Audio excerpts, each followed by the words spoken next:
It's being described as the worst humanitarian crisis in Mozambique's history.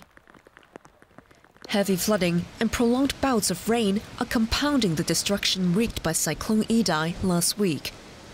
The storm and flood waters not only engulfed roads and bridges, they also wiped out communications networks across the region. And many of Idai's victims are once again finding themselves in danger. This mother is one of hundreds of thousands who lost their home. She's worried about her newborn as food supplies in the shelter run low. Since last night, I haven't eaten anything. Yesterday, I saw that food was running out. I went and asked, and they told me that food was over, and until now, I've had none. That's because the floods and heavy rain which followed in the storm's wake are hindering aid workers' efforts. In some areas, floodwaters are meters deep. Most rural areas remain cut off from help. As you can see around us, it's atrocious weather conditions. The weather is still persisting, and despite that, everybody is helping, and we're offloading 20 tons of cargo manually by hand. Rescuers are also working around the clock to save lives. Many victims are still trapped on rooftops, trees, and other remote areas. And the region is bracing for more heavy rain in the coming days. Flooding has become the biggest threat Mozambique is facing right now.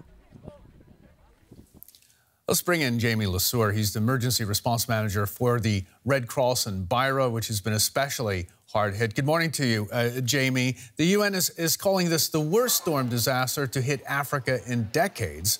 What's the situation where you are?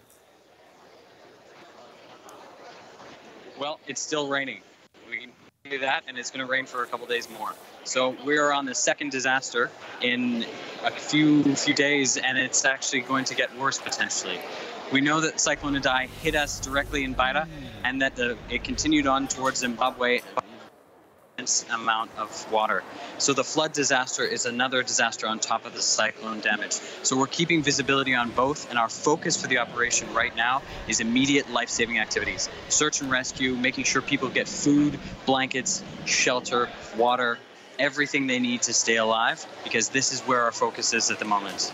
Okay, getting resources to keep people alive. Where are people going right now with so much of Beira flooded and uninhabitable? We're setting up accommodation centers. There have been 37 established in Beira, and that number is expecting to increase. That's for the cyclone-affected population.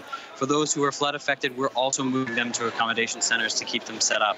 We have rapid response team going out in helicopters this morning to support moving people from their houses, from the top of their roofs on their houses, and in from the trees to put them on safe and dry land. We're doing everything we can with our aerial assessments to make sure we're going to not at-risk places for future flooding that are completely dry and where we can get access to them quickly. This is one of the main challenges for all of us here. Okay, it certainly sounds very challenging. Jamie, are you managing? From the flooded area. Are you managing to find safe and dry areas that are going to be safe, even with, as you said, the new rains coming on?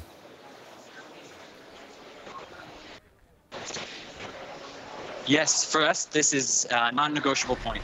We absolutely need to find low-risk, safe, dry areas. So we have international experts in shelter from around the world that are supporting on this. The Red Cross is a co-lead of the shelter strategy here and helping to ensure that we're finding that dry land and setting up the places where our people need to be. Jamie, thanks so very much for coming in, being with us today. Jamie Lesueur, and all the best to you from Emergency Response with the Red Cross.